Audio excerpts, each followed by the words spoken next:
Bagararice DJ. Hello hi నమస్తే జహీర్ కిచెన్కి స్వాగతం సుస్వాగతం. హాయ్ అండి, ఎలా ఉన్నారు? బాగున్నారా? ఓకే, ఇవాళ అయితే కొత్త రెసిపీతో అయితే మీ ముందుకైతే వచ్చేసానండి. అదే ఇంకేదో కాదు, గీ రైస్ లేక బగారా రైస్ కూడా అంటారు. ఓకే, ఇదైతే సూపర్గా ఉంటుందండి. ఈ రెసిపీ అయితే చాలా టేస్టీగా ఉంటుంది. మసాలాలు ఎక్కువ లేకుండా బాగా వైట్ కలర్తో అయితే భలే ఉంటుంది. లేట్ చేయకుండా వీడియోలోకి అయితే వెళ్ళిపోదాం. ముందుగా స్టవ్ వెలిగించుకొని పాత్ర పెట్టుకుందాము. ఇందులోకి గీ యాడ్ చేసుకుందాం. నేనైతే 3 kgs రైస్ తీసుకున్నానండి. 3 kgs రైస్ చేస్తున్నాను, బగారా రైసు. ఇందులోకి బిర్యానీ ఇంగ్రీడియంట్స్ అనమాట. చెక్క, లవంగాలు, యాలకులు, బిర్యానీ ఆకులు, మొగ్గలు, అనాస్ పువ్వు, వరాటి మొగ్గ ఇవన్నీ వేసుకోవాలి. వేసుకున్న తర్వాత ఒక 1/2 kg ఎర్రగడ్డ చాపుడ్ ఆనియన్స్ ప్లస్ ఒక 10 పచ్చిమిర్చీలు. మనమైతే కారపొడి వేయము, ఈ పచ్చిమిరపకాయలతోనే మనము లైట్గా కారం రావాలి. అలాగా దోరగా వేయించుకున్నాక కొద్దిసేపు ప్లేట్ మూసి పెట్టేసేయాలి. ఎందుకంటే ఆ పచ్చిమిరపకాయలు చిటపట్లాడతాయి కాబట్టి.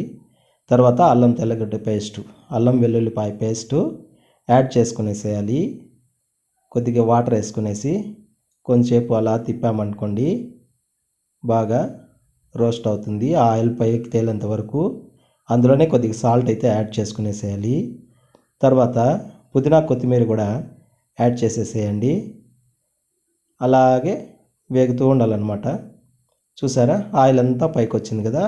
ఇప్పుడు ఈ స్టేజ్లో మనమైతే టమాటోస్ వేసుకుందాం. టమాటోస్ వేసుకునేసి కొద్దిగా అలా తిప్పాలి. ఎక్కువ మగ్గనివ్వకూడదు, కొద్దిగా ఊరికే అలాగా ఒక 40% మగ్గనిచ్చాక వాటర్ అయితే యాడ్ చేసుకునేస్తాము. ఇక్కడే మెయిన్ ఇంపార్టెంట్ పాయింట్ అండి. వాటర్ అయితే 1:2 వేసుకోవాలండి. తర్వాత నేనైతే 3 kgs రైస్ అయితే నానబెట్టుకున్నాను. ఆ రైసు ఒక 1/2 అవర్ ముందు నానబెట్టుకున్నాం అనుకోండి, బాగుంటుంది. చూసారా ఎంత బాగుంది. వాటర్ అయితే బాయిల్ అయిపోయిందండి. ఇంకైతే మనం నానబెట్టుకున్న బియ్యంని అయితే యాడ్ చేస్తాము. అలా జారుడుగా వేసేసేయండి. వేసేసి ఊరికే అలా ఒక్కసారి తిప్పి వదిలేసేయండి. కొద్దిగా బొడుగులు వచ్చేటప్పుడు ఒకసారి రౌండ్గా కలబెట్టి వదిలేయండి. కరెక్ట్గా ఒక 10 minutesలోనే మీకు ఈ స్టేజ్కి అయితే వచ్చేస్తుంది. చూసారా ఎంత బాగా కలర్ఫుల్గా ఉంది మన గీ రైసు. ఇంతేనండి, ఇంకైతే ఫైనల్ స్టేజ్కి అయితే వచ్చేసింది. ఇంకైతే దమ్కి అయితే దమ్కి తీసుకెళ్దాము. నేనైతే పాతటి పెనుము ఒకటి ఉంటుంది, దోశ పెనుము, అది పెట్టేసి దాని మీద మన పాత్ర పెట్టేసి దమ్ ఇస్తామండి. ఒక 10 to 20 minutes దమ్ ఇవ్వాలి.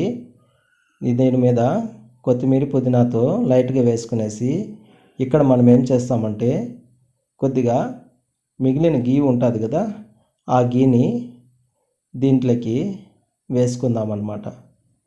మన టేస్టీ గీ రైస్ అయితే రెడీ అయిపోయిందండి.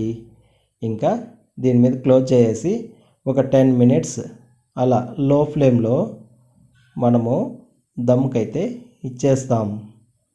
ఎక్సలెంట్గా ఉంటుందండి ఈ రెసిపీ అయితే. ముందు వీడియోలో మీకు చికెన్ గ్రేవీ పెట్టాను కదా, ఆ చికెన్ గ్రేవీను ఈ బగారా రైస్, ఈ గీ రైస్ చూసారా దమ్ అయిన తర్వాత ఎలా వచ్చింది మన టేస్టీ గీ రైస్, బగారా రైస్. ఎక్సలెంట్గా ఉందండి. వాటర్ కానీ కరెక్ట్గా వేసామంటే 1:2 రేషియోలో అయితే వేయండి.